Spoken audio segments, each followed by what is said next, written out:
Hello, everyone, and welcome to Season 5 of the Rewatch podcast presented by the Terrible Video Gamers Club. I'm your host, Tyler Schatz, who's just looking for a place with a bed, bathroom, telephone, and occasionally a TV for when I check off early. Joining me this fine recording session is one Stephen Howard. Who, as long as I'm in command of this SGC, we will hold ourselves to the highest ethical standard. Amanda Howard. Who can't get over all these beautiful Douglas fir trees. One Josh Cox. Holy smoke. One Nick Castillo. Who has screamed multiple times at his TV, "Why are none of these investigators wearing freaking gloves?" It's a different time. Different time, man. Different place, 80s. man. And last, but certainly never least, is one Gary Delaney. Realizing that the most normal person in this whole town is the waitress at the restaurant. I thought you were going to say the log lady for a second. Yeah. Who's that? Oh, that's just the log lady. Who's the lady with the log? We call her the log lady. Because I had this moment when that part came on. It was amazing. It was like 2 seconds. But at the moment, I was like, we all like to think that we'll be the sheriff in these situations, but we are all the log lady. We are all the log lady. It's true. But the log lady gets the lights. So she's an important member of the community. Right. So, I dear too can turn a light switch on and off. Yes. Does she have a name? Okay, now I'm on a tangent. call her the Like, log does lady. have a Call her the log name? lady. He's the log lady. Half these people I just wrote down like name till I figured out what their name were. I was gonna say Steven is fucked because these people Oh have god, names. no. Yeah. But he'll know the log lady. Like, that one was I easy already for have. him. I don't know what you guys are talking about. I already have a couple things. I have the overseer from Vault, the new Vaults. I have General Hammond. I have I know who these people are in this show, obviously. Sheriff Truman It's General shouldn't count Hammond. because it's a tie to a historical figure. I so know- That's just like a given. I know Truman. So before Who's we get completely Truman? off rails here, we'll come Darius back to that. Truman? Never No.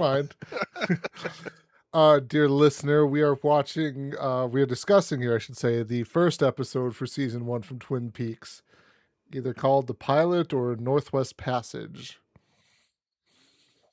From IMDb itself. Small northwest town of Twin Peaks, Washington, is shaken up when the body of the homecoming queen, Laura Palmer, is discovered washed up on a riverbank wrapped in plastic. And I, like... It's got nothing. Look, Welcome to I- You Twin told Peaks, us we y'all. couldn't go off the rails. I just want to know. Yeah. Like I started when I was watching this episode. I was like, okay, I got to think of some questions to ask the group here. Generally, consensus there and that, and it's just like I'm just writing notes down, and then so this is something I struggle with all the time for every new show that I watch. Is like it takes me a good while to figure out. Okay, when they say the name Bobby, they're talking about this person. When they say the name somebody else or whatever, it's like, okay, it's this person. So it's going to take me a little bit of time to remember who the names are associated with what people, other than Agent Cooper and Laura Palmer, obviously the dead girl. But Gary already has something. Yeah. Did any as they were doing the roll call in the class, and I was like, you motherfuckers. Like, let's just introduce 10 fucking people. Only like 3 of them are relevant, but let's introduce all of them at once. Tell me Gary was personally victimized by a roll call here. Yeah.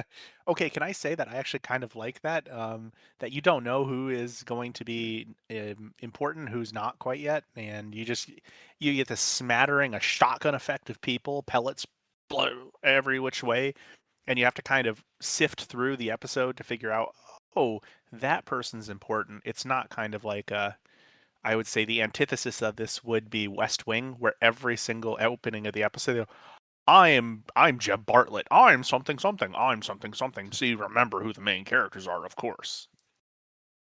I didn't catch as many names actually writing them down. I heard some of the repeated ones just because they were the prominent ones, but I was really focused on the sound and score for this episode.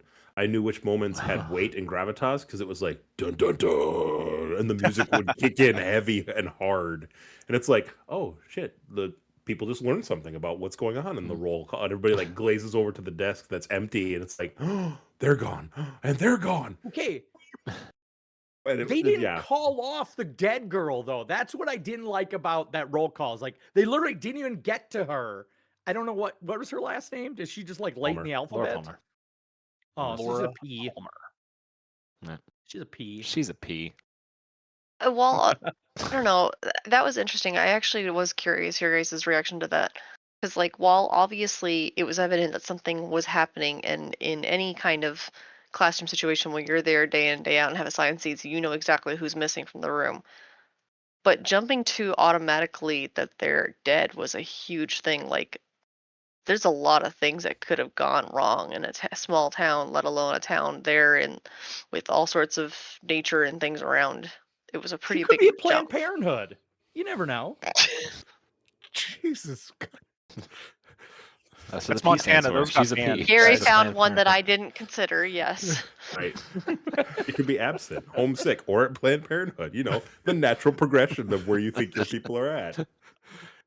Yeah, so that is one thing I was like, how do we just jump straight to all of a sudden this, what you're assuming then is the friend of the gal who was killed crying because her best friend's not there. It's like, how did we make that connection of like, oh, she's dead before the announcement even happens there too, Steven? I don't know. I could kind of see that the emotion of the moment, getting caught up in it in the classroom. Like there's that one person that's missing from the classroom, and suddenly everything's getting real tense, and there's like some people coming in whispering, everyone's getting all sad and whatnot. Like you'd probably assume pretty quickly that, oh, even if it's wrong, you would assume, oh my God, it's Laura. Like, I admit that I can be very creative when it comes to considering all these terrible things that could happen to my loved ones.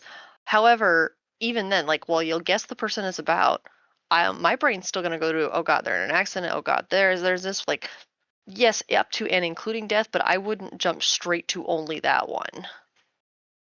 It was, I don't know. I was like, for the first time, I was like, do I not panic enough when somebody's not answering me?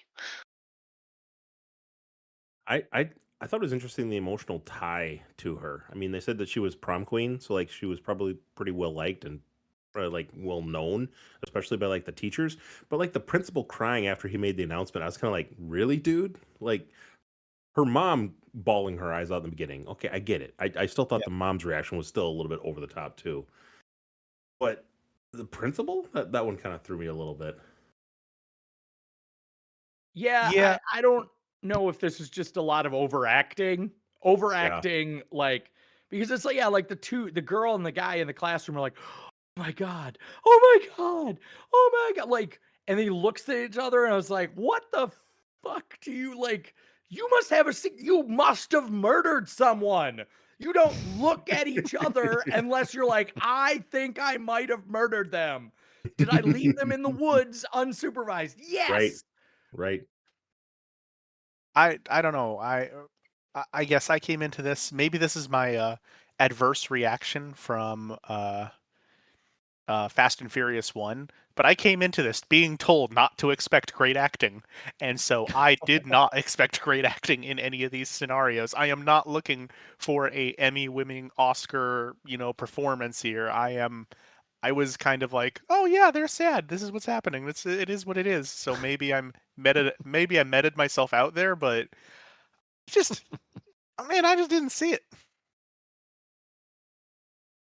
Yeah, the acting of the way that they kind of have their glances and stuff. It's as we kind of find out later in the episode, even like there's likelihoods that Laura is not just like the goody two shoes homecoming queen. She has got a darker side, and so there's I can see the intent was more to just like pass on that, oh no, they know that if she's not there, then something potentially has gone really wrong because she just lives a harder life than others are aware of. But Like it is keeping, also strange that there's.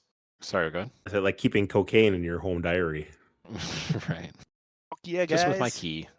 Yeah, this is my cocaine key. You know.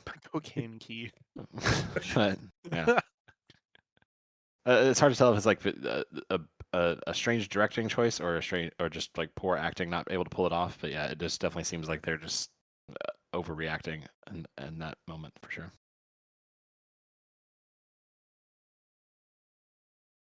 Amanda, you're muted. Amanda muted. Congratulations on being the In Gary. Discord. Sorry. Well, there was a couple of times where I was like, it's very slightly more than I like for acting. I actually kind of liked it for the most part because I do often feel like in a lot of movies and shows, especially older ones from this time, like people are like sad when someone dies, but I'm like, that is not the depth of sadness.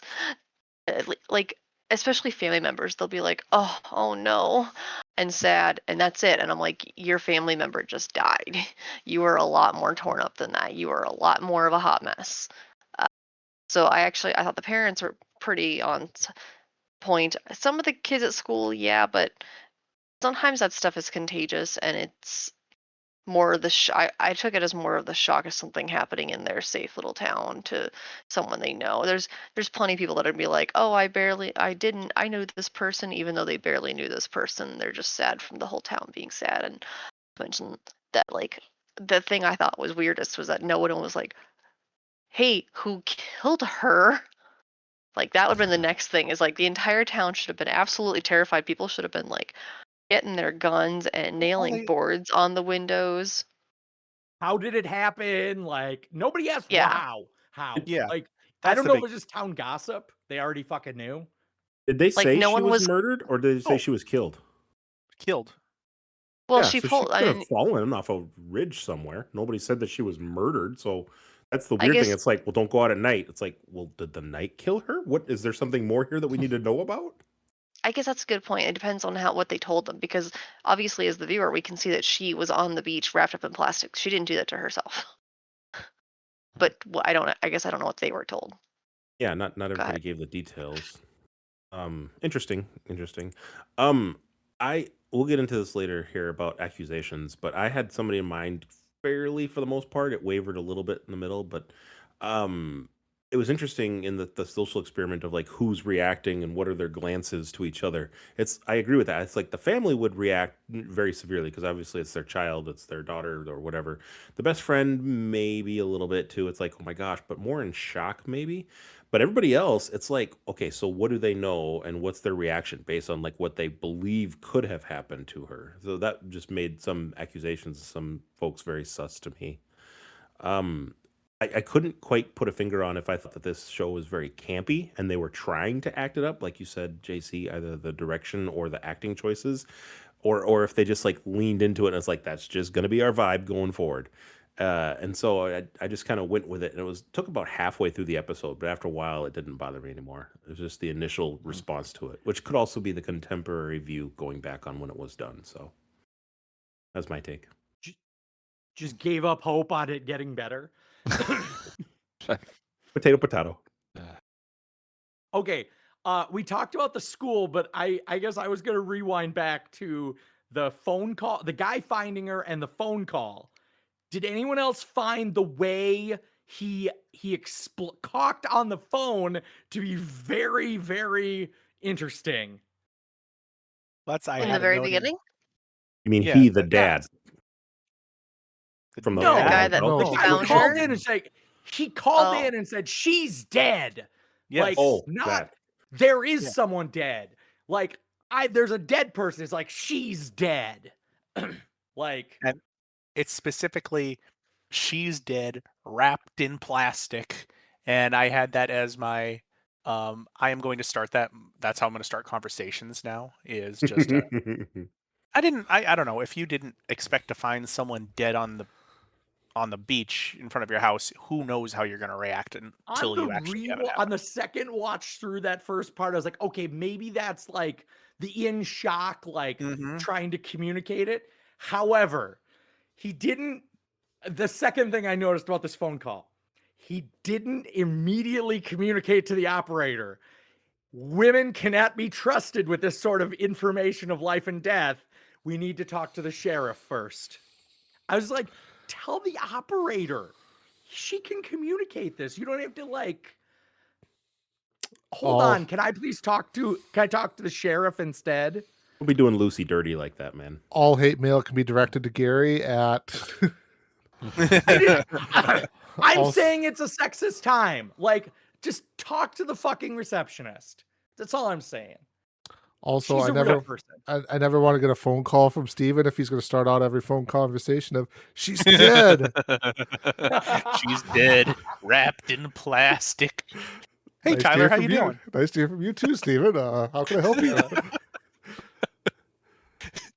Well, I will say, Gary, just to rebut your statement just a little bit there, if I was to call in because someone was dead, I would want to talk to not a receptionist but a police officer immediately, especially if I knew the head cop. Like that would be my first thing. It would be like, "Yo, put on Sheriff Hansen or whatever the heck his name or her name would be. Like, put on the sheriff." And that's who I want to talk to. I don't want to talk to some receptionist. I don't want to talk to the clerk's deputy. I want to talk to the guy who's going to come out here and fix this.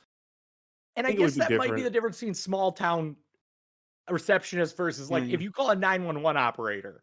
Like the Right, that's 911 different. operator That's very different. is your point of contact. You don't Yeah. get to talk to someone Yeah. else. And he didn't, If- but he didn't call 911, right? He called specifically trying to get the sheriff. Sheriff, yeah. Did 911 existed in the 1990s? I'm pretty sure. I think so. We were I mean, taught if it. she was like, "This is Officer Lucy" or whatever, and he's like, "No, put me into the sheriff." Like, okay, this is a little different, but her role is to help facilitate conversations to other people. So I think that's I will say we also skipped over one thing that was right before this that I really wanted to note, and that is how the body is found. The body is washed up on shore during high tide, like a foot away from the water. And I know it is high tide because when we go back to that scene, the water is at low tide. It's already gone back fairly far. And I saw that. And I'm like, well, how'd the body get there then? It's calm waves. They didn't wash up there. And I'm probably reading too Steven, much this into it. show wasn't thinking that far ahead. They just dropped the don't know that. plastic dummy You don't know where it was that. at, and they filmed that scene when the water was at water height. Like, You don't I don't know think they're that. thinking that much. The water was at water I height. choose to believe this is a masterpiece. how the scientists explain it. When water gets to water height. I did want to bring up one more thing. In all of our really general assumptions that we were going to make about this place, we chose a place in Montana, a small, quote unquote, small town, which maybe we can talk The about. state of that. Washington, not Montana. Yeah, it's definitely in Montana, they're Washington. basically Who the same said thing. Montana? I thought we were in They Montana. are very too. There's, different. Did you Yeah, I see don't the know. ocean, Steven? Does the ocean touch Montana? in his I dreams. didn't see the ocean in this. High tide. Yes, it was a lake. I'm pretty sure. How high of tide? Okay, it's not the Great Lakes. Lakes still have tides. I'm pretty Tiny, sure it's tiny a little river ones. that runs the sawmill. I don't think it's Yeah. a lake. I think it's just a river and a waterfall that runs the sawmill. Anyways, how did we not guess that the sheriff would drive a Bronco? I saw that, and my first thought was just like, how did we not say that? How was that not something we immediately knew was going to happen? Well, speaking of finding the body, I have to chime in again. I'm sorry, but even the little bit of crime drama I know, you always wear gloves at a crime scene so you don't contaminate the situation. I just dropped 2 pictures in here that I took of that opening scene in our group discussion. And before the guy says, "Let's flip the body over," he goes, "Oh, okay." And he touches his hands to his mouth, and then he runs his fingers through his hair to get all the good hair follicles, and then flips the body over. How is she not going to show all of his signs that like he was there at the crime scene? Looks like she's Clearly, they need to watch CSI. right? It's like, why are you not wearing gloves?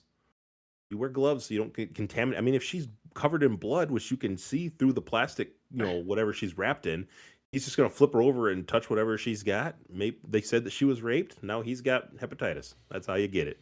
It's the 90s, son. Oh gosh, the whole time I was like, every time they're looking through her diary later, just like flipping it over. Nick, Oh in the look, 90s, cocaine it was with his AIDS. bare hands. Ugh, all sorts of crap. No, unfortunately, if it was AIDS at this time, Gary, it would have been some sort of anti-homosexual reference and making fun of homosexuals.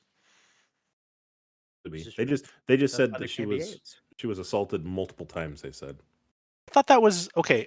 Point of clarification. I thought that was the other girl. I didn't think Nope. that was this one. You are I don't right. know that they. I don't think they've discussed what's happened to Laura yet. Laura. No, Okay, I They thought haven't both told us. Yeah, have They not cause haven't of gotten. gone death. through. Like no one said that. Yeah, they haven't no. gone through the You've seen her autopsy yet. face and you've seen that she's in a plastic bag, but that's Yeah, it. they Good That's distinction. specifically say vaguely bloody. they I specifically. I Sorry, took what they. Oh, go ahead. they specifically say that the FBI officer asks, is that autopsy been done yet? And they said no, but you're more than welcome to be there when it is.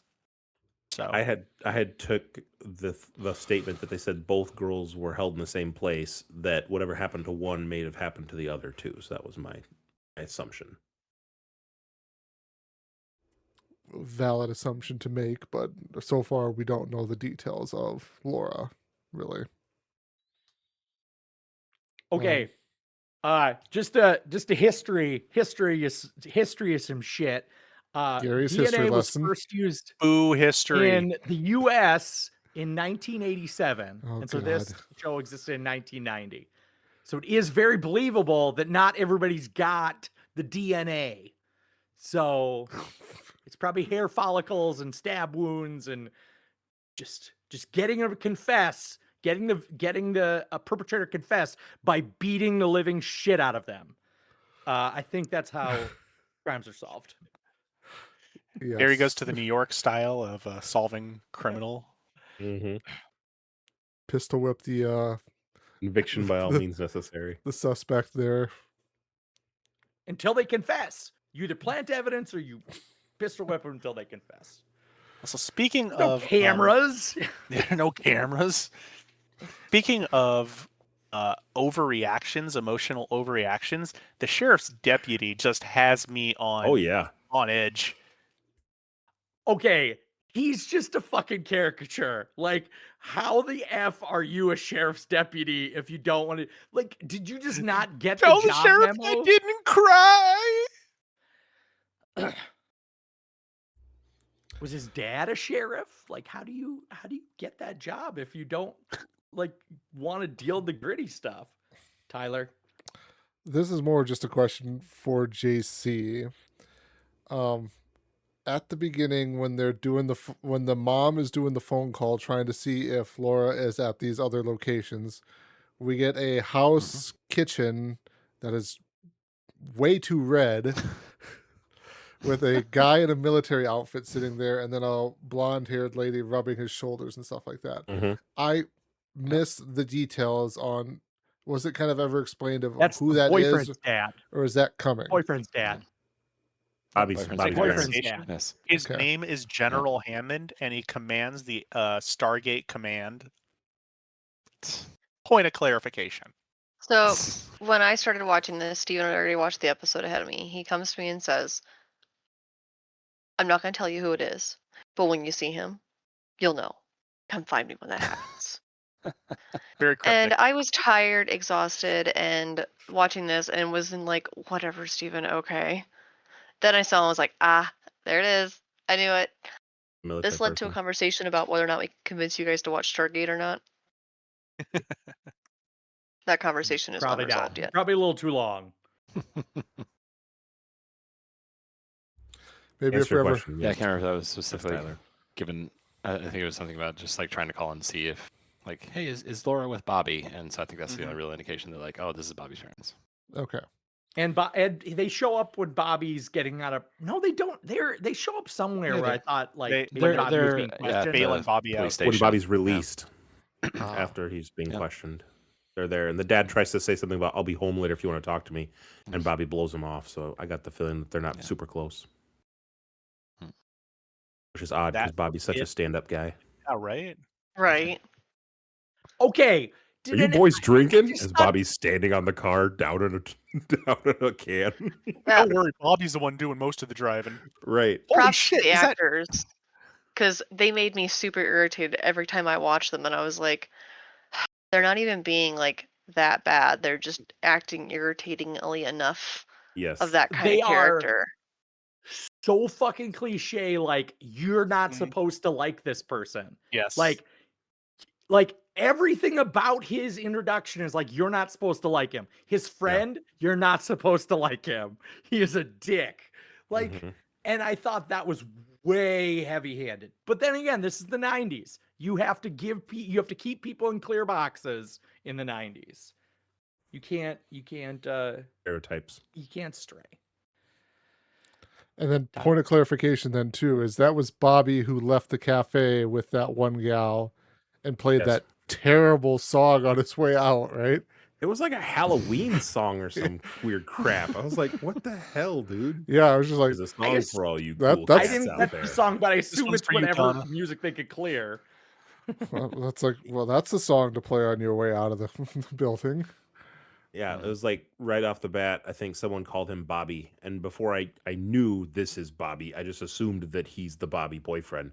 And he starts giving looks to Norma's little second in command at the waitress there. And I was just like, okay, so yeah, we're really not supposed to like him. He's already clearly like talking to this other chick. And then they start kissing as they drive away. And it's like, yeah, he's one of those guys.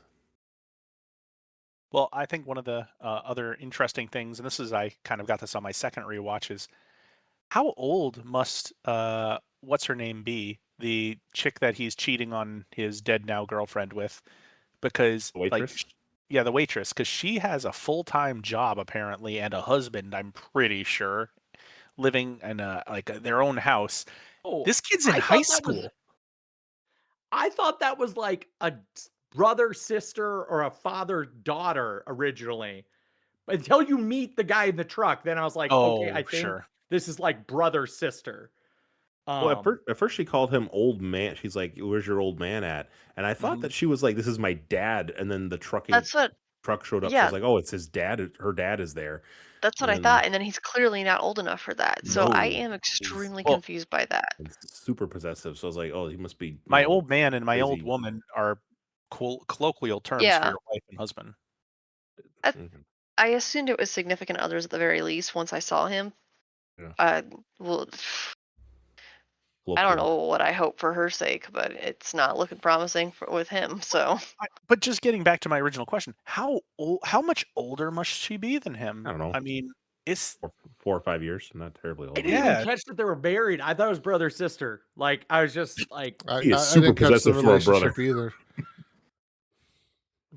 Really? Well, no, I didn't really. I mean, if you want to go super Oh. possessive too, some guy from way back in our first season got a golden crown for being a little too possessive of his sister.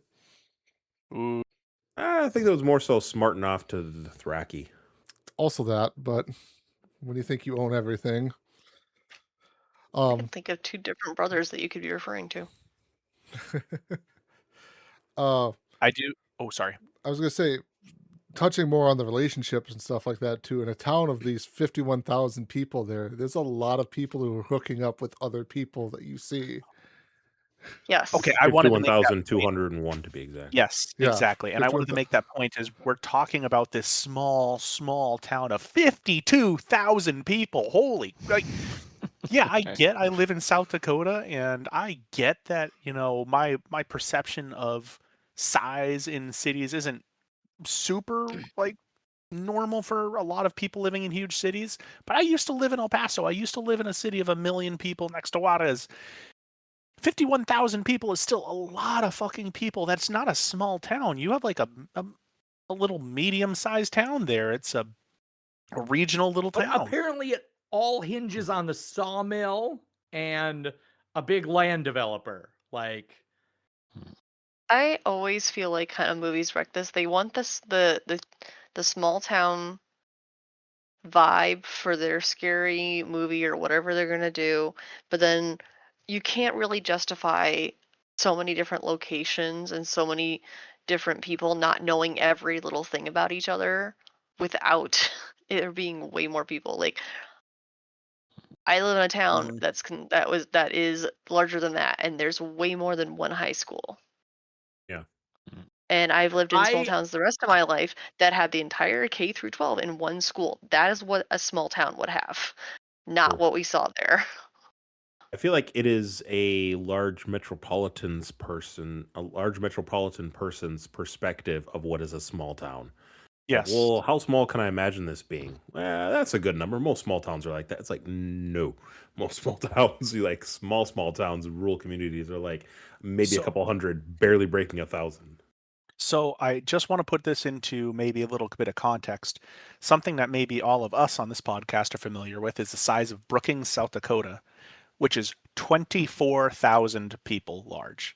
Home of the It is Jackrabbits. yeah, it is half the size of this small town in, I'm going to say Montana again, but this small town. And is it 50,000 or 5,000? I thought it was like 50, 5,000. No, 50. 51,201 In the movie? Or in the show. okay, You go through two doesn't matter. signs saying "Welcome It was Twin like Peaks," and it like has a sign. 5 times you see the stupid Yeah, sign. That's why I wrote down the number, wondering if it was like me a too. clue to something.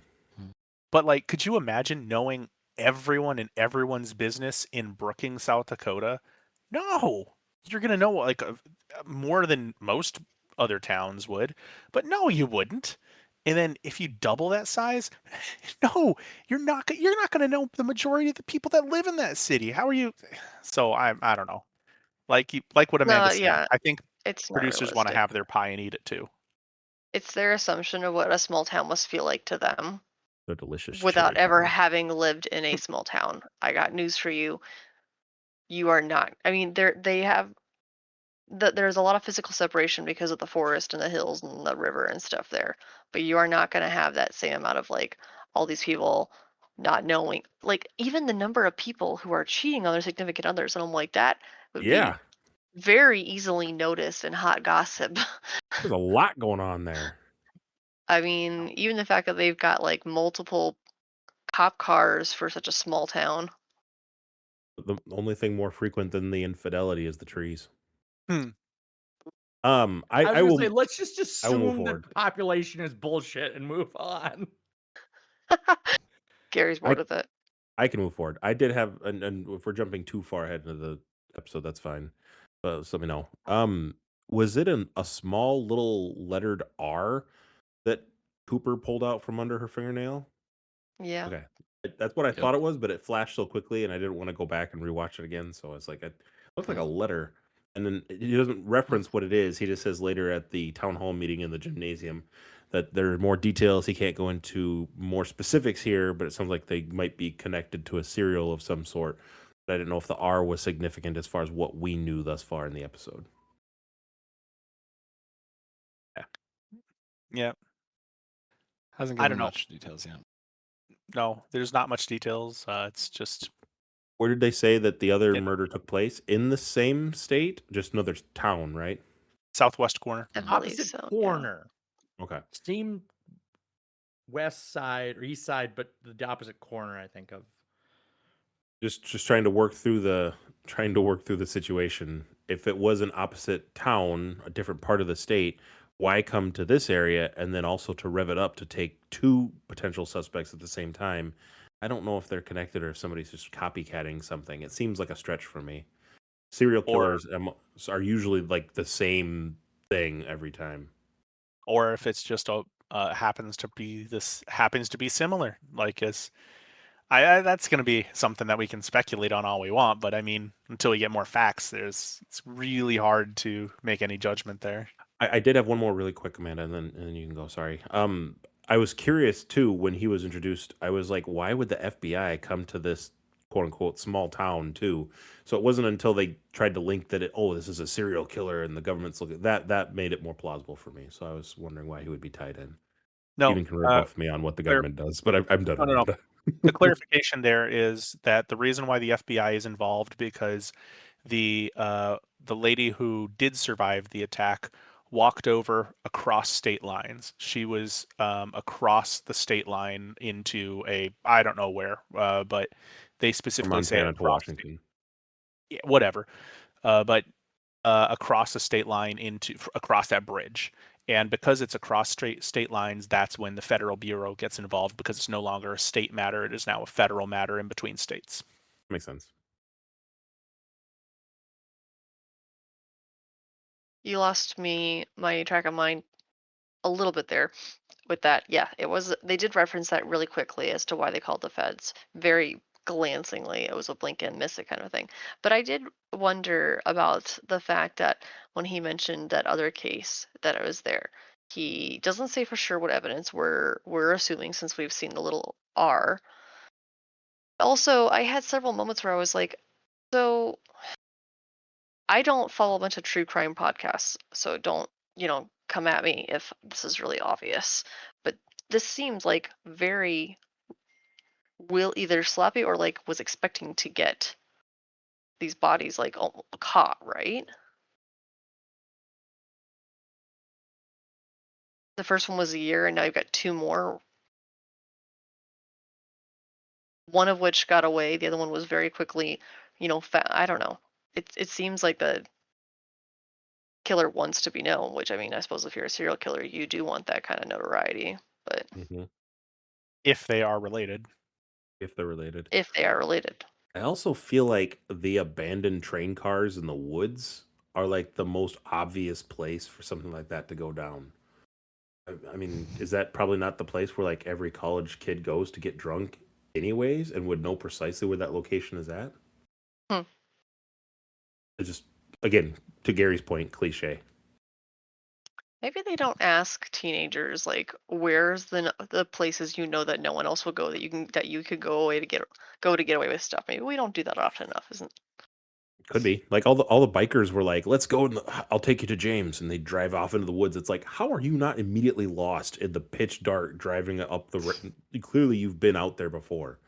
It just struck And me you'll as know where to odd. find him in this age before texting. Before Like texting, when you yeah, have to phones, schedule where you will be, or you're screwed. James just lives out there. He's got a little yurt, and he just spends his time at this one little crossroad off the side of To the be factory. fair, The most it interesting very thing much about sounded James. like they pre-planned that, though, guys. I mean, it really much sounded like James. He had a knew, note that's like, meet me Yeah. at the fucking Yeah, Roadhouse at 9:30. The Roadhouse. like, so But then he they didn't would have meet her. known, hey, I'm going to be at the crossroads where old man Finnegan's tree used to be. And yeah, of course they're going to know, because they all grew up there. So they know who the fuck old man Finnegan is. And they drive a heck over there. That doesn't seem crazy to me. But Yeah, that's a good point. I will say we are missing, just absolutely glancing over, the most singularly important part of this entire episode. And that is the guy who moonwalks backwards in the school after he closes I his freaking... knew it. I knew Oh, it Steven was was so going to bring that up. amazing. I stopped, I paused, I rewound, I stopped, I paused, I rewound a second time. I'm like, that man is my spirit animal. Does he have voice lines too, or is he just like a background actor? Just in this scene, the kids are going to leave their lockers, and your job is to walk off. So when I walk off stage, can I moonwalk off stage? No, please, specifically, just walk off. Do not pull focus. It was so amazing. And so that was the one thing that, out of everything else, this is... Gary made a joke last time we were on here. Is this going to be a funny thing that we're going to watch? And the first 30 minutes, I think I messaged the group, and I'm like, this is not a funny thing. This is really fucking brutal right now. I was led to believe this would be different. And as this is happening, Mr. Man moonwalks off. I'm like, holy shit, there it is. Brought me back in. I'm on board. Speaking of random background actors that pull focus, the random student who runs away screaming in the courtyard when the sheriff is in, like, what was that? No one else should know. Like, you called the boyfriend into the office, and somehow, like, some random student either already knows or is screaming about a completely different situation that we don't know about. I choose to believe that. I choose to believe it's completely unrelated.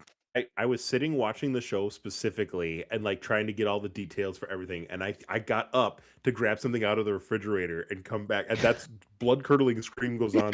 I turn and see just the end of this dude running off screen. I'm like, I left for like 2 seconds. What the hell? Because all the kids are sitting quietly in the classroom. And I come back and I'm like, should I rewind that? And I was like, oh God, it's already kind of late. I should just keep watching this evening. And so that's all I knew. It's my only context. Just random blood curdling scream guy runs across the stage. That's it. Game done, moment passed. So maybe it's a good launching point to. I had this question for the group. I specifically made sure that there was no quality expectations going in, but like I know it is low budget. It is weird, but are y'all enjoying the vibes from the first episode then? So like I said, Gary but once I shaking knew what his I was head. going to watch, I just kinda don't want to committed, make so. Steven's prediction right, but I was expecting. I was not. This is not what I was expecting. It was a very slow burn, a lot of drawn out. Like, let's introduce everyone and their fucking dog. Like, let's do I have not a cigar. follow the I'm gonna smoke a victory investigation cigar. Oh, You should. and introduce people as the like. The modern way to tell the story is that you would follow the investigation and then you would introduce other people into the story as part of the investigation. This is just like, let's do a roll call in the whole fucking class. There's a snobby rich girl, there's the biker dude, there's the best friend, there's a missing seat, and there's probably 3 other people who were introduced by name that will show up in the next episode. Yeah, Audrey the snobby rich girl. I had some questions on her too when we get to her. I will say I'm not in the same boat as Gary there. Like it's the episode definitely set up an intrigue to kind of keep going enough there for me. It did what a pilot should do, is get you interested in the story that they're trying to tell for me. Oh, so in terms of responding to Gary quick for, I just lost the plot. Oh God. You went downhill, so you just said to respond to Gary's question. To respond to Gary, yeah. No. You just gotta acknowledge the crazy and move on. Don't go down the rabbit hole. Gary's wrong. Moving on. there you go. Oh my God, yeah. Oh no, the description of like, oh, here's how a modern story would tell it. I think that's how a police procedural would be told. But I would argue that Twin Peaks, at least in the first episode and some of the as we get going on here, it handles itself more like a soap opera or something almost, where it's not necessarily like here's the detective side story of this whodunit. It is here's all the characters in play. It's like a Clue or something almost, where it's like, okay, we've got all these characters in play, and how's it all going to shake out for everybody? So maybe that was a lack of faulty expectation I had going in. I knew there was a murder, and I knew that the FBI agent shows up and he's a primary character. So I assumed it was going to be closer to police procedural. So I just went in with bad assumptions. I pulled a Steven. True. Fuck you turn this around on me for? Oh. Unhappy with this. I will say my so I think the first part of this show was a little hard for me to watch in terms of it is emotionally brutal, and it got a little easier to watch as it went through and started getting into the absurdity of everything. The absurdity of this FBI agent who is on his little freaking, what are those even called now?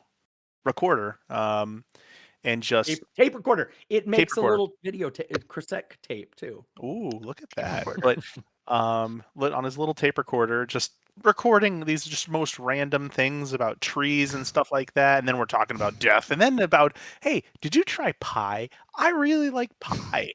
It's just that's kind of fun for me so far. That's You mean because he's socially inept? Like, just he reminds me of myself. I like it. He's Gary's big words. Inept. 5 letters.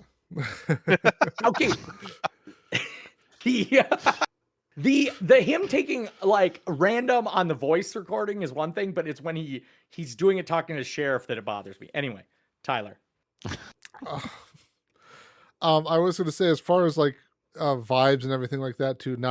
I didn't get at all what Gary was talking about there of how it should be done like this, but I've vaguely, and I can't quite explain why or quite remember now where this kind of came up with, but it was like I was watching, it's like this kind of reminds me a little bit of that first season of True Detective.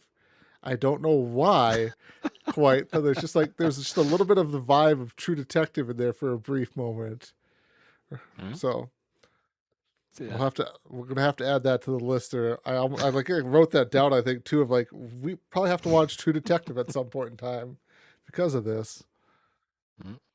I do think that Agent Cooper is very quirky, but he's also not completely off in left field. Like there were a couple things that he was ahead of everybody else on as he was interviewing everybody. He sends a message to President Truman, and he's like, he didn't do it, and it's like, how do you know? So I don't know if that's just him doing a misassumption or if it's him actually like being able to suss out right away that it's not him. And then also he can zoom in well enough on VHS, I'm imagining quality tape, when she freezes in front of the screen for just a half a second to be able to see the reflection in her eye and pick out the hog. So there's a lot of little nuance there that I think they're trying to really show that he is on point and he can like Rain Man out the situation to understand what's happening. I don't know if that's just what they're presenting in this first pilot and he peters out, or if he continues to help lead the actual investigation going forward. You mean he has fucking superpowers? Like, because it's No, not I'm not all saying- realistic. I'm not saying he has. No, well, in the Neither was context Monk, of the but show. everyone loved Monk. Yeah, something like that. Like just in the context of the show, he happens to be able to see through the clutter and like pick out the thing that's like the clue that helps everybody move forward to advance the story. I was going to add here too. It's not even just the fact that he was able to zoom in on that thing with the VHS recording, and he stops the tape at such a time to do that, which that's not something that's a skill one has to master there. Zoom and enhance. Enhance.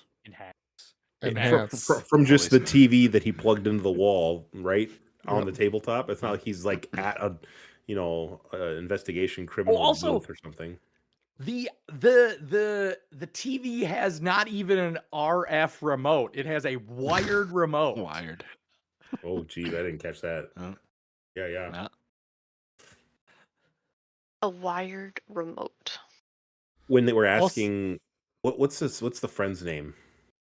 Bonnie? Donna. They were talking to Donna and they're like, so what I'm curious about is if it was just you two on the mountaintop, who's taking this photo? And then for a brief moment, I was like, tripod. And then you see the camera move and pan, and I'm like, no. And then I stopped and I actually had a small moment where I paused and was like, did they have tripods for cameras back then? And yeah, I mean, obviously, they had camera stands, but nothing that would pan. So it was a moment of like, I don't know if you could just say that and everybody would be like, oh, sure, random stranger in the woods just happened to do your videography. God, I had a question here or a point too. Now it just completely vanished. I was probably trying to combat Gary in my own mind. I'll say the character quirks, like Cooper is definitely the one that stands out the most because he has so many, like Diane, I'm holding in my hand a box of chocolate bunnies. But like the other characters as well, like Lucy, the first time we see her, she goes, Sheriff, I'm going to put you on the phone, not the red phone, the brown phone, but over by the... just... How many 30 seconds they seconds have we're in that describing small reception room? the phone that's 4 feet from you. That's it. Gary? And like how many phones were in that direction? I feel like she could have pointed and still been right. Yeah, right. Everybody's got a bunch Conspiracy theory number 1. Oh, there is no Diane. Diane is a figment of your imagination. He's just talking to himself. Recorder. He is a crazy person taking notes and talking to himself. Interesting. I actually wrote down that Diane was what he called the tape recorder. Yeah, I actually have had a similar theory of like, well, I guess we'll find out if Diane's real or not. I like it. But it counts. He never talks to Diane on the phone. It's always just the recorder, right? Well, also, this is like days later that he would need to get this information for like reporting or like for expense reports. Like Yeah, is he sending back? Why unless not he's just call mailing these tapes, and be like, mailing these Well, it tapes could like be on a for him just to daily go basis. over, like later on. You're taking notes live and just going on later. Okay. You see, Gary, notes.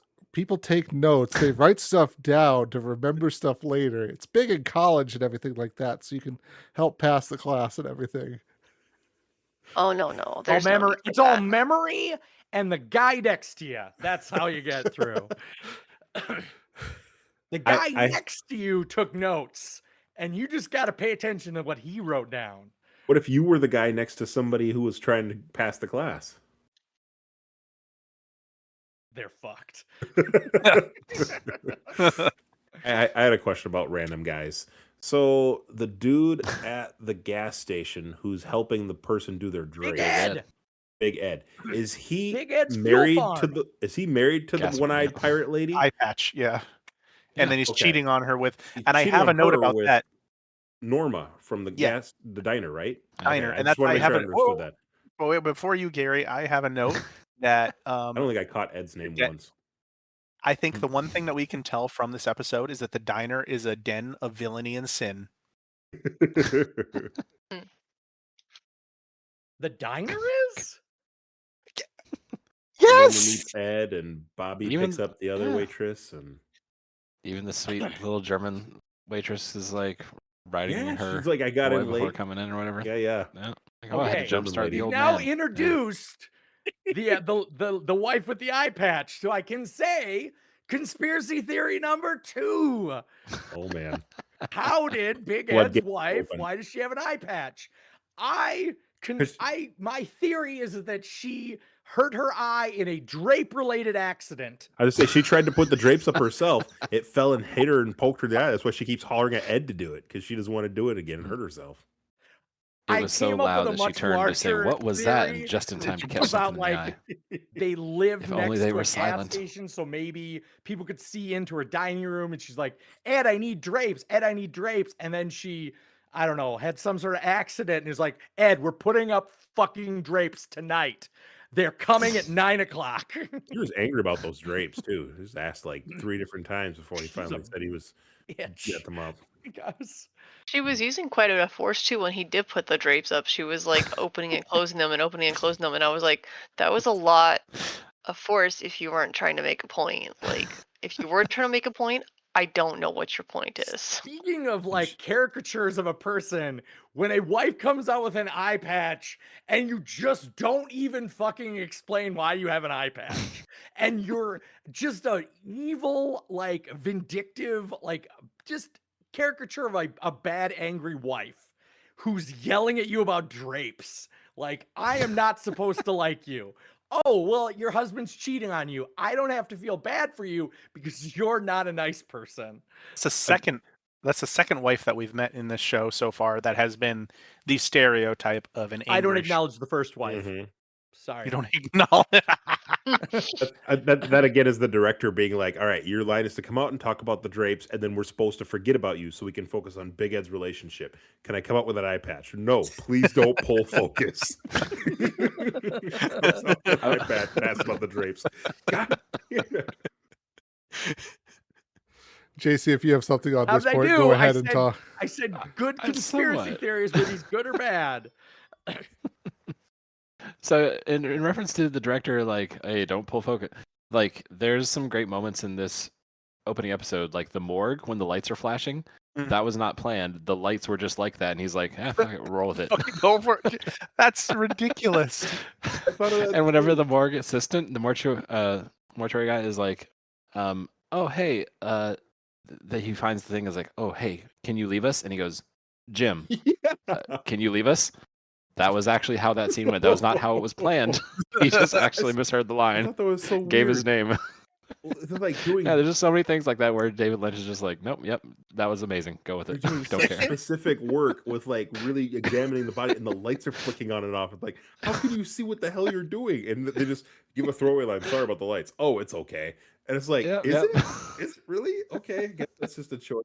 It makes it even funnier that they just went with it rather than try and get some electrician to fix the lights. And then that too, I thought maybe I missed a line when they had that exchange because there's like Jim. It's like, did he call him Jim?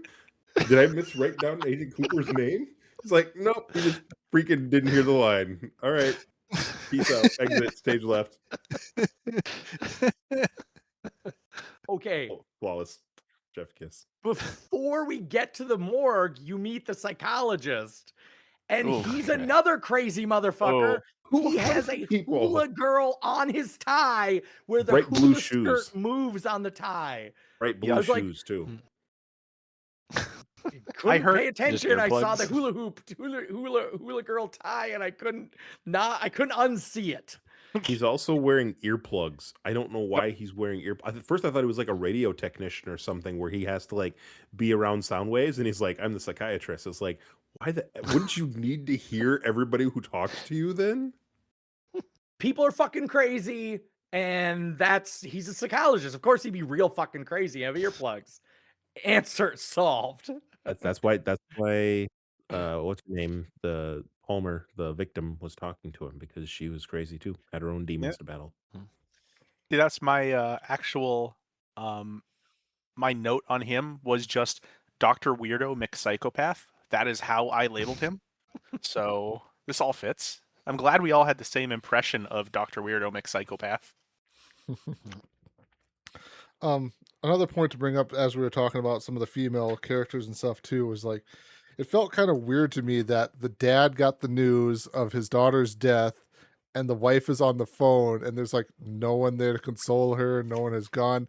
It's just she gets to hear all of this information through the phone and then you hear her screaming on the other end of everything. It's just like, okay.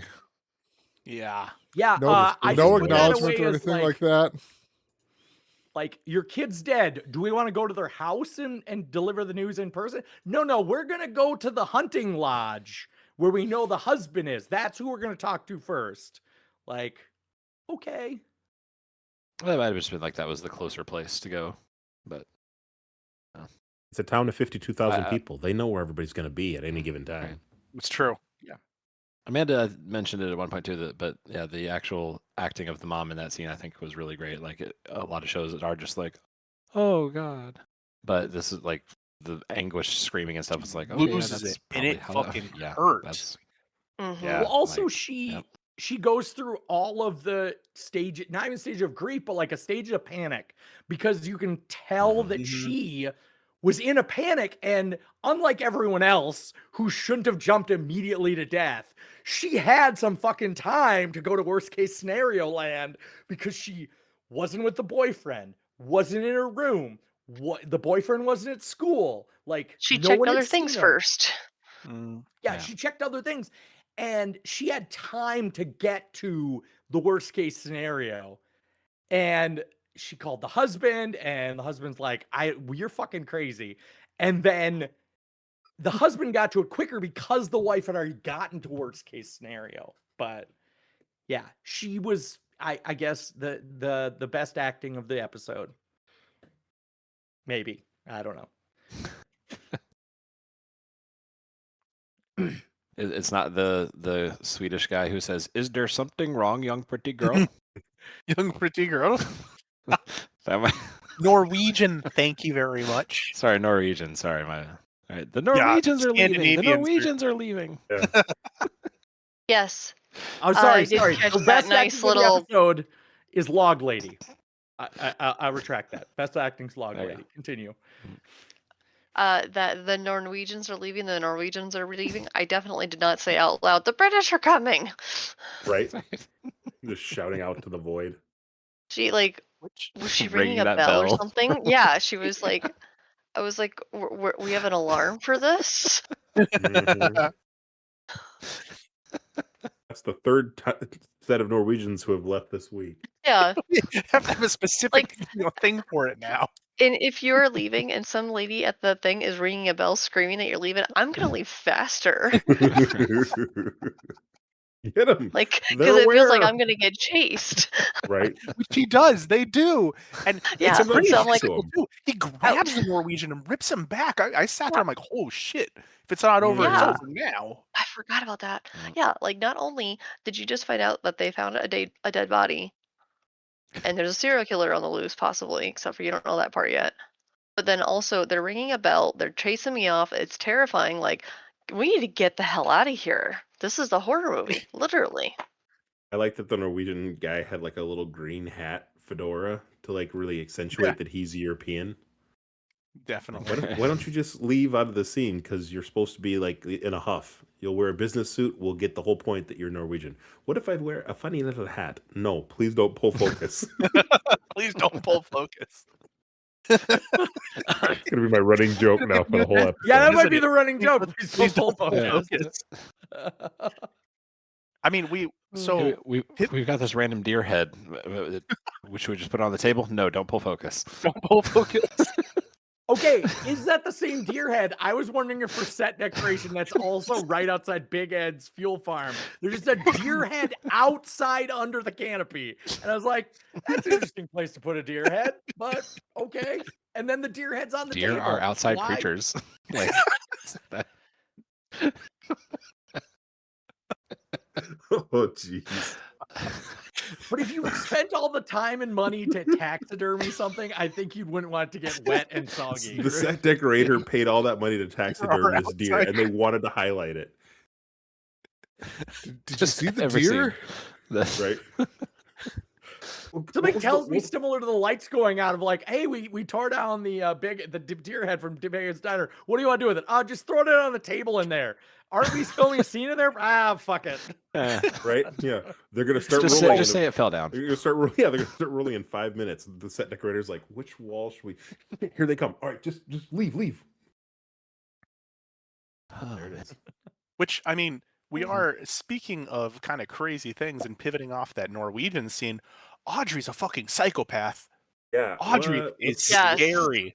What are her Audrey picks? is She's like just- Okay. stabbing the styrofoam pencil. Can we recognize that Steven knows her name? I did. I didn't remember Yeah, her I name. was confused. Who the F is Audrey? The short-haired psychopath girl. Rich girl. She's got the bebop 50s tennis shoes, black and white. The girl who told the Norwegians there was a body. Yeah, She was, I know. she I was had to. stabbing a pencil into the styrofoam cup just to make the other lady at the front desk's day be shit. I was like, she deserved it because she was so. That was not how you manage a spill situation. Just of like, oh god, let me just I stab okay, here and that- spill that and let it did- keep going. As Like, it's dripping stop everywhere. the spill. I was like, I would Yeah. turn and hold it Get over rid of the Audrey cup. and be like, here you go, Well, bitch. who also Just let it wouldn't drip say- over her. If you watch that happen too, who wouldn't say, "What do you think will happen if you pull this pencil out?" You wouldn't. Are you really daring her? Is that your go-to thing there? If you know She anything tries about so Audrey, desperately. she's Fucking evil. stab you in the leg with that pencil. It's Will my true. dad be mad? I don't give a care. Like, you're gonna ruin the deal with the Norwegians. He'll understand. She tried so desperately to stop the spill from touching the papers, and then used this said paper to mop it up. And I was like, "What are you doing?" That's hilarious. I didn't catch that part. Oh, But no, I had to. So the reason why I know this girl's name is because I had to specifically find it out because she is so psychopathic. Like, I'll be honest, there are not many characters in this show that I immediately went, I could see her help torturing these women to death. This is one of the women who I could see help torturing those women to death in a laughing manner. And it is not my favorite character, Gary. My favorite character is Moonwalk Man. Thank you very much. Duh. Okay, Duh. we taking bets. Does Moonwalk Man show up again? I hope so. he's just one of the Conspiracy kids theory: at the Moonwalk school. Man is the killer. Ooh, Oh, there you no. go. Killer. So He had we a- have he had lot a of great affinity night. for Moonwalk Man He had a here. great night last night, But- right? Went out and tortured That's some why he was people. so. Yeah, that's why he was such a good Moonwalk mood. around through Yeah. school. Next But- day. I Is also there noticed that any love for Bobby's like table pound snap action? Is that anything that What was that? we love Bobby for? I don't remember that. Where he's like, why would I kill my girlfriend? oh, He You know, catch snapped? that? It's like, Oh, I missed that. just out of Bobby's West so Side weird. Story. he's God. so weird. He's so weird. And he has such Standing big on his teeth. Yeah. roof of his car, drunk, just surfing. That Yeah. guy irritates me like- so much. And his teeth don't fit in his mouth. If you look at him smile, he has the weirdest fucking smile. I don't make fun of people's looks very often, but god damn, this man is ugly. I don't understand him. Listener, don't believe it. Steven makes fun of people all the time for the way they Yeah, look. Gary. Terrible person. I just liked the juxtaposition of apparently he's some big hotshot football star, but the coach is like he's always notoriously late. He never shows up for practice. And then when he's at the school, he's like, "Yeah, touchdown with the jocks." And then he's just smart mouths to all the teachers. And it's like, "You need to go to the principal's office right now." And he does this weird, like, little half step, like he's going as fast as he can. It's like, this dude is a jackwagon. He would not be the star football player. His best friend would be the star football player. This guy's like a Danny Zuko. I don't take authority kind of a character. Oh, But his who? dad's in the military. He could be like the town hero or something. I don't know. It No, depends on how I'm close willing to to believe Stargate that they he are. is like the star running back or something like that. I was trying to figure out what these guys' positions were on the football team because his friend is number 74. Snake is number 74, which is traditionally offensive That's lineman. two. A lineman of some sort. Yeah, exactly. Steven knew Offensive two lineman or people's D names. lineman.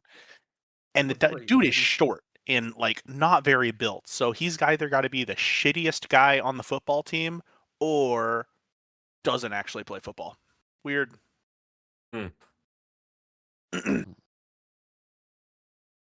And also, I'd just like to point out while we're talking about these two genius, apparently 18-year-olds maybe, taking on an entire biker gang in a bar. Oh, dang, As soon yeah. as the fight started happening, I was like, okay, numbers game. There's like 30 guys there, and it's just the two of you. Even if you get a couple Also, dudes why does knocked Big out, this is Ed not help? gonna end well. Why would anyone help this kid? Like Big Ed be like, I don't think this is any part of my business. Like What? Why would Big Ed help the girl? Because what do you Oh, mean? I didn't think he helped the girl. I thought he Big helped Ed. the two bros. No, he helped the girl. No, I think he's just trying to break it up. They're at the beginning. yeah. Like- They start hassling Donna, and she's screaming to let her go. And Big Ed's Douchebag the first one Danny to stand up actually and say, "Hey, punches. And then Big the Ed. biker even beats the shit out of Big Ed, though. Like I don't No. understand. no." The biker gang starts beating up on the two guys, Oh, okay. Yeah. I thought Big Ed the got jocks. kicked, Yeah. beat up. No, well, he did, but it's just because nobody else helped right away. Yep. They're just like, "Hey, In the biker this gang situation looks shitty. I guess we'll Yeah, fight now." if you watch that scene again, by the way, you can see one of the two guys. What's his name? Danny is the son of Bobby. General Hammond. Bobby. Bobby, thank you. Bobby, after the fight starts, walks off to the side and goes, I just stands there and just basically cheering on the fight and not actually doing anything until someone just bull rushes him into a wall. It's actually really funny. I to had the watch. note that it was the most Assassin's Creed fight scene that has ever existed No, because it was very much like It is. one by one bikers coming up, engaging. It's like, just go Yeah. all in. What are you doing? It was one by one. That was weird because at first I was like, well, they got a lot of bikers in that bar. And I'm like, well, rules don't apply here. So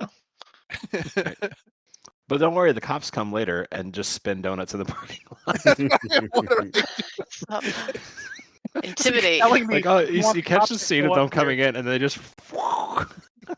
You're Right. telling me you want us to show up here. Can we do donuts in the park? Yeah, don't pull focus. You just need the footage of you rolling up. It's B footage at best. Sounds good, boss. I'm on it.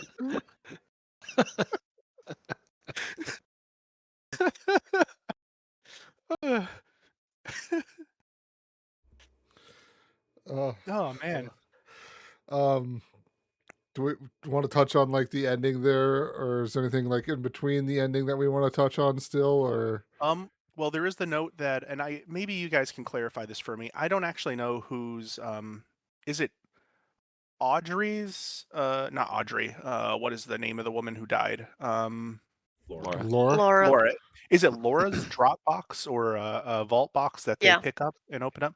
Yes. And so in there, they actually have a $10,000 and a pretty much a sex ad for the other girl that she's found tied up with, or assumedly tied up with. So that was kind of a weird little twist. Well, they said there's the scene where James is talking to Donna in the woods on his bike. And James is saying that Laura allegedly said all sorts of crazy stuff about how she was really in deep and no one really knows the true Laura. So if this, prom queen persona was who she pretended to be, maybe she was in a bunch of other stuff, doing drugs, getting caught up with this other girl in sex work and 1,000 other terrible things that our imaginations are left to run wild with after one pilot. So maybe there's more to it than that. And if James is I all about Laura, why did he start making out with Donna at the end there? He's in grief. Heart wants what the heart Dick. wants. Yeah, In the 90s, when you find out your grief made you girlfriend horny dies, in the you 90s. immediately start making out with her best friend. Oh, jeez. Hmm. Save us, Amanda. That's how they did things in the 90s. Did you guys think the necklace thing, like, obviously, yeah, they wanted to find the other half of that necklace, but like the assumption that the killer would have it, like, they're two separate necklaces. It's not meant to be worn. It's not worn by one person. I thought it was a major jump to say, Right. hey, the killer will have their necklace. I was like, excuse me. If you have one of those, there's two. It's not necessarily the killer. It wasn't they didn't take it from you. You were wearing both. That's a good point. Hmm. It could just be Like, like I grandma was saying, here's a confused by piece that. of my heart. And Yeah. then, Like, yeah, you guys could Yeah. be saying, hey, we want to find this to see if that's another person of interest to interview. But instead they were like, this is the killer. And I'm like, the jump? Yep, it was. And then they had a giant jump scare at the end where we have a gloved hand go dig out of the dirt for it. Okay, Like, the whole last minute, I just wrote WTF last minute. I have no idea what the hell happened. Like, what is happening? And did the mom, like, divine this? Did she have a vision of this? What the hell? Or is she reacting to something she's seeing outside her door? Oh no, is she gonna die Aliens. next? did the WTF include Bobby and his buddy barking through the jail cell over at James? Oh god. I'm blocking those guys out Those mentally. They're just irritating. they're such stereotypes. But as And for they're the doing it gloved well. hand, that I'm pretty confident was the FBI Donna's guy, dad. wasn't it? Because Why? the FBI guy was following them. Yeah, but they didn't they they lost them. didn't follow them. They Oh, lost never them. mind. They get parked by They the tried bridge. to. You're right. So thinking about that, just like trying to understand logically, not trying to dig too deep into the weeds. The only people then who know where that bracelet is, since James is incarcerated, would be Donna, and she's in the car. They had sort of a weird interchange with her and her dad about, did you get air in your sister's bike tires like you said you would? I sure did, Dad. Wink, wink, nudge, nudge. And then there's this gloved hand. So maybe the dad and Donna dug up the pendant after they said something in the car that we're not supposed to know. Otherwise, nobody else would allegedly know where that is, unless we're assuming somebody saw them bury that in the woods. Yeah. Hear me I don't, out. I don't Might know. have been following I them. don't know what the mom's weird force sensing was, though, Amanda. That was kind of odd. Hear me out. Aliens. You can't fucking take my goddamn dick, Tyler. So, putting aside aliens, my best guess is that the mom is not reacting to that. They're just showing us them at the same time. Like, Yeah, maybe she's seeing something else at the window or something. And it could be Donna or her dad. I don't know. I wrote down, like, Donna's dad is awesome. Like, because, like, she snuck out. There's a serial killer on the loose. He should be pretty pissed. But he even was like, yep, you know all that's not good. You have a good reason. Might be a little too lenient there, but he was still pretty good dad. So, came We downstairs find was out like, no one you watching boys them? drinking? You seem angry as you search for my daughter. Looks like Yeah, my daughter's right? not here. Why don't you go out and look for her? Yeah, dad and ear ward You right guys are- there. You seem angry. You guys aren't and drinking and upset. driving, are you? Yeah. Bobby just slamming a beer. Yeah. Bobby, only go drive he's after my daughter, see driving. if you can find I'm her. not. Yeah, like- only And the him. Why dad not get it? definitely hoping You'll they just find crash. your daughter, Mr. Something. Yeah. Right. Oh, yeah. So, yeah, I don't know. There's a lot of assumptions. Also, like, that's her boyfriend, right? No. Like, her Snake boyfriend is, is yeah. being a Snake is? jackass. Oh, I His didn't name is realize that. Snake? Snake is Donna's I boyfriend. thought he had an Oh, I actual did name. I not guess I never realize caught that. that. His name was Snake. I He caught has that his name sweet was hair, Snake. I though. didn't realize his boyfriend though. That's boyfriend, yeah. Yeah. That's what I took Well, it I as mean, too. And it's- I'm it's sitting here basically- like, but yeah. why? Because he's Bobby so keeps saying things charming. like, Mm-hmm. you got her under control yet? It's like, I don't know what's going on with her, man. Girls. Mm. It's like, maybe you're just a douche canoe. I don't know. That's probably the biggest thing going on with I her. really like too how they make a master plan of like, I know who Jay is. We're gonna go find him and mess him up. And they turn and the police receptionist is literally 5 feet away. It's like, let's go outside. Just- Be like, excuse me, Sheriff, why don't we go back and talk with these two guys again? Yeah. Douche canoe. That's a good one. Okay. Well, we ended up actually talking about the ending a little bit there. Is there, Mhm. I guess, anything else we want to kind of cover in our I have some other questions before I give my my guess on who did it. He almost said conspiracy theory. Are we He supposed did. to I come up almost with said who we think did it? Because I've got a fairly strong thought here. Oh my god. Nick, He read the doesn't look at fucking anything. Discord. He doesn't look at Ugh. anything, Gary. You can't be mad at him for something you know that wouldn't happen. We all have our is stereotypes. true. Steven doesn't This know the is true. names. Nick's not going to read your messages, okay? Just Gary's. Just Gary's. Out of spite mostly. Anyway, I another thing random things I noticed was like somehow the diary's locked. What do we do? Do you have a key?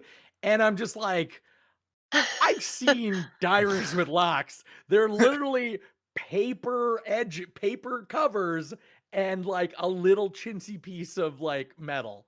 And then you see the FBI. I felt better when you saw the FBI agent was like, oh, fuck locks, and just like snaps the book open. I'm like, why didn't you just start with that? Or why didn't you pick the lock or jimmy it off like gently CSI style? But like, oh my gosh, what are we gonna do? The diary's locked. It's what I love that. I can't find it right now, but there's someone made a little clip of that scene where he pops the lock, and then they cut in the holy smokes section from him zooming in on the biker on the bike in the eye. So it just looks like he pops that, and they're like, "Holy smokes, this guy's good." I did laugh when they first think, and they're like, "Oh, where's the key?" And I was like, "Guys, like I have one of those diaries when I was little, and even as like an 8-year-old, like we could pick the lock. What are you doing?" They're not very sophisticated. I think it's literally like one prong that just probably Yeah, goes it's not over and like sophisticated. releases a snap. It doesn't need picking more than you're just jamming something in the lock for a second and calling it good. I think a pen, E- just the back end of a pen, is just like plop, plop, up. It's Even open. Yeah, even like let's say Welcome back to the Lockpicking Lawyer. Today we're working on a diary. yeah, you know the bathroom locks where you just like put the one little. This is like Mhm. barely less sophisticated than that.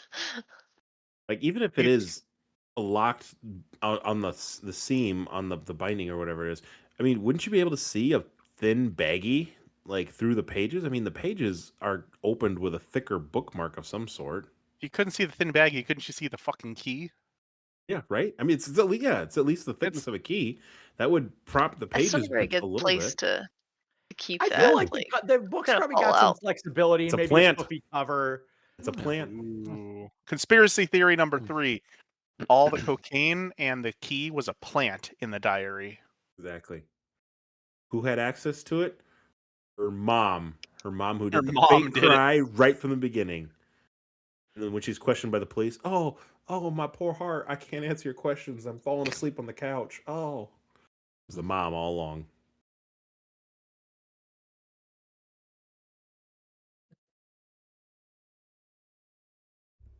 All right. Do we want to go into everyone's kind of round robin guess of who they think the killer is after episode 1? I have more than one guess, but I have 2 good ones. But I have Okay. 3. That math don't math, son. Amanda, go ahead first. What do you think here? Well, I think the show does a good job of showing us a huge variety of people so that we could literally be anyone. It's like a giant game of Clue, and I do appreciate that so far. Everyone could have a motive, everyone could have an opportunity possibly because no one knew where anyone was the previous night. Off the top of my head, I'm just picking the people that irritated me the most. No, actually, the teenagers were the worst, but they are actually not at the top of my list because their reactions seemed pretty genuine when they were shocked she was dead. Which alcohol can erase some of those memories, not ruling it out. Mm. But my top contenders right now are the brother, dad, boyfriend, significant other. We are unsure of that guy with the truck Yeah. because Oh, yeah, he Leo. was hard screaming abuse. Yeah. And possibly Psycho Girl. What'd you name her, Steven? Audrey? Audrey, The only person whose name you knew? if you're psycho enough, I And he will knew remember your name. I will keep the away from dude's you. name. The bro's name. Snake. Bro's name. What? Snake. He knew Snake. He knew two people's names. He knew Snake and Audrey. Yeah, I'm very impressed, which are the people that were not names that I had memorized yet. I don't Harry remember S. anyone Truman. else's names, if that makes you feel better. It does make me feel Harry better, S. Truman. actually. I was just a President little bit worried Truman. that you were taken over by Harry S. aliens. Truman. I remember Harry S. Truman. I totally missed that As that Dale was his Cooper name. says, They that'll be just easy had to remember. sheriff. Yep. I didn't care. I don't know who Harry S. Truman is, so. You want a book? We got one. He's an aircraft carrier. It's an anime. True. That's what I heard. I assume he invented aircraft carriers and he got them named after him. Harry S. Truman invented aircraft carriers. Canon. And the cannon? Wow. And the cannon. Because Agent Cooper even has a one-liner about it. He's like, I gotta go meet. He's talking, I think, to Diane on the thing, and he's like, Yep. I gotta go meet Harry S. As he's Truman. driving He's in. like, that should be easy to remember. How did I miss that? I totally missed that. His name There's a in lot my going head was on. You got the Sheriff, smooth so I didn't need jazz, to listen to him that. talking to Diane. They yeah. call him Sheriff Truman. They call him Harry a couple times. I don't think it's actually ever said until that line in the car. That's when I caught it. And I Yeah. was like, oh, his name is actually Harry Truman? The S is different though. It's The S for is Steven different. or something. All right, screenwriters, we need a name for this Harry Steven character. Truman. It's going to be the sheriff. He's mentioned a lot, but it cannot pull focus. Throw an initial. Say less, Pam. All right. Saving Gary for last here because I'm sure he's got insanity as it is. I don't know, JC. Do you want to venture to guess anything here? Can you venture to guess without? Dr. Jacoby is. Can you? I forgot how creepy Dr. Jacoby is from the get go in this episode. So yeah, he's top of the crop for me. He Okay. knows all of Laura's secrets. Oh yeah, there So do was I. that guy. That doesn't seem qualified to be a psychiatrist. Hey, can I see Yeah. the body? No. Dr. Weirdo McPsychopath. Yeah. He does ask that. Can I come with you and follow? It's like, no, dude. I just thought I could help. Yeah, but not with the body. Like, what do you Dude, stay in your lane. I just want to check to make sure that you can't tie her back to me somehow. All right, you're a psychiatrist, so you're just gonna be in the hospital. Just wear psychiatrist outfits. Can I wear my hula hoop tie and my earplugs? No, don't pull focus.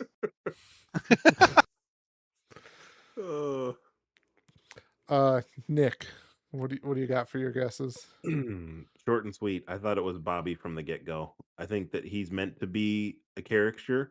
I don't know quite yet after one episode if the show is smart enough to really throw the red herring or if it's meant to be obvious because he's such a tool. I will say that a close second, just at the very end, because of some of the conversations with James and whatnot, I think Donna might be tied into it somehow. I bought, at least on an initial read, James's concern that he left her in a state and wasn't quite sure how she was when he dropped her off at the end of the night. But where was Donna through all this? And Donna seems to be pretty close in the triangle with James and Laura, and then even shows some intent, maybe, and motive that she doesn't really turn away from James showing her affection too. So Donna's kind of high on my list suddenly at the end there, but I'm pretty keen on Bobby right now. Steven? So, from least likely to most likely, number 3, Donna, because of everything Nick just said, and it's way too obvious, so it is least likely, but she's in the running. Number 2, the sheriff's deputy. Why, you may ask? because he's a fucking weirdo that's crying at every single crime scene, and I feel like he's guilty. Remorse. Number So, do you one. think he has the constitution to actually pull that off, or is it all just like a facade so that he's like I don't think it's a facade. I he's think putting that on? he's like, in my head canon for this, he is getting either really high or like out of his mind something. He murders these people, then he goes to the place to see them, and he's like, "Oh my god, look what I did!" And he's He crying and whatnot. he was the one who found the hidden shack in the train cars in the woods, right? He knew where to go look. Just saying.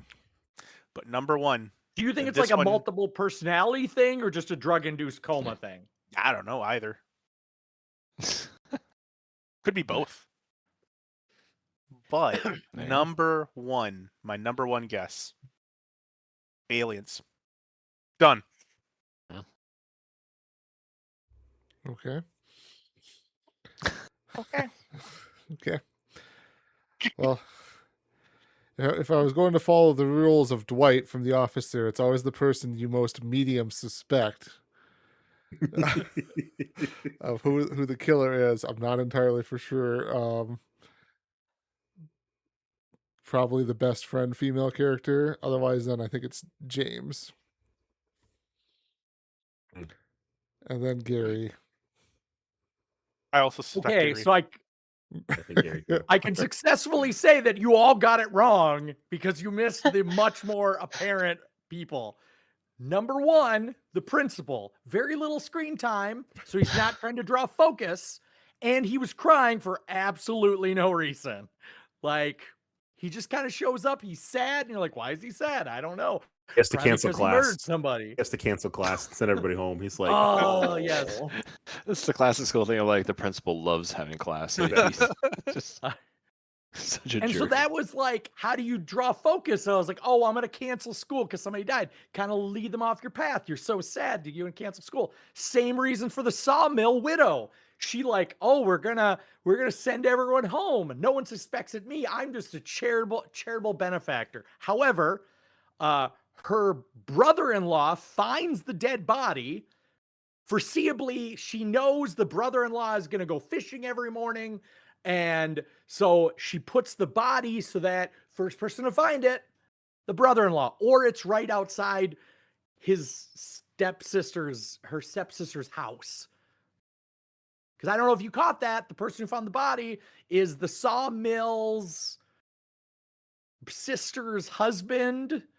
I did not. And also Is that what he was? I wasn't clear on their relationship, but I did actually briefly consider the owner of the sawmill. I just don't have I can't any remember more. that Josie is her name, which yes. did we see that she was in a love thing at the end of this too? Yes. Yes. And that was what made me. They made her too also, nice. She's with the Harry very Truman. first person you see in the show. Yeah, that's true. You see her, and kind of inexplicably, she shows up there and she's not explained at all. Like, she's not one of the teenagers. She has nothing to do with the girl or the daughter. Like, and she just in the, and then you have the husband and wife who the husband's going fishing and he finds the body.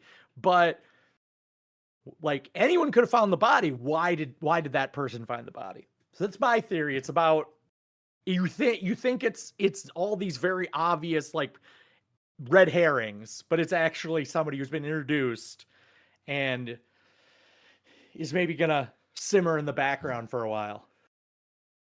And Nick is wrong.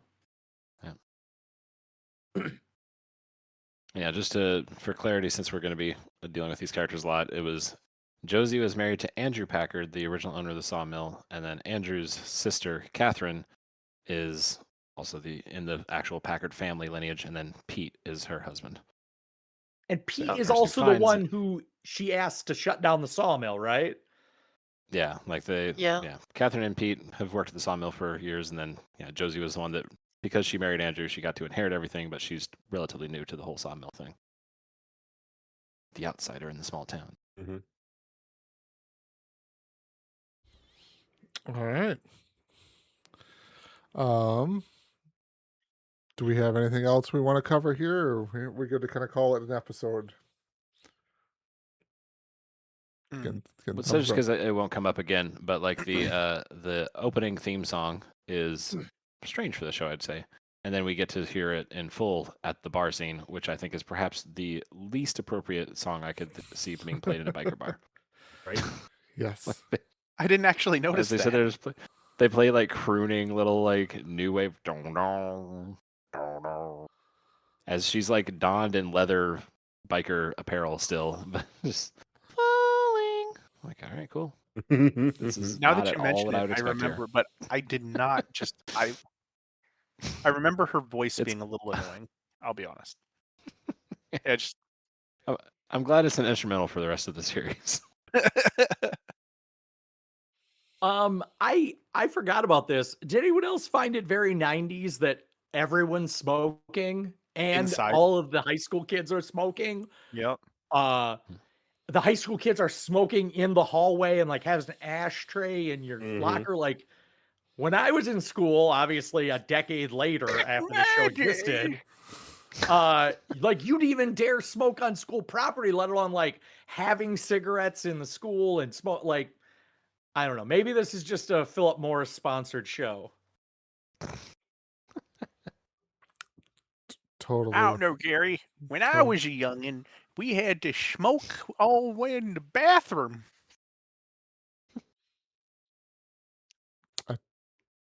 Okay. I don't know where I was going with that, but it's fine. Yeah, that was terrible. That was I don't utterly know. terrible. Even I- smoking I pole don't- in the bathroom. Smoke in the bathroom. That's where I was trying to go. God, Gary. Has to, We'd has to always take duck it out too back far. behind Big Ed's gas farm, just light up a smoke pole, you know. Smoke Pass the pole. time before home roll. I apologize for Jeez. keeping this going. All right. Then there was the girl that came over with cigars. We called her the log lady. For next recording here, we're watching 2 episodes since it drops back down to about 45 minutes an episode here. Episode 2 is Traces to Nowhere, and then episode 3 is Zen or the Skill to Catch a Killer. Ooh. Zen or the skill right, to catch well, a killer? I am. Yep, we And all right. That's a cool episode name. yeah. All right. Turns out this is a cool show. We'll do a top 10 episode name ranking for you at the end of the season, Steven. There we go. Oh yeah. All right, well, that'll do it for us in this recording here. We want to thank our dear listener for listening in. And until next time, we hope you have a good one. Bye, everybody. Bye. Bye. Like, The podcasters are leaving. The podcasters are leaving.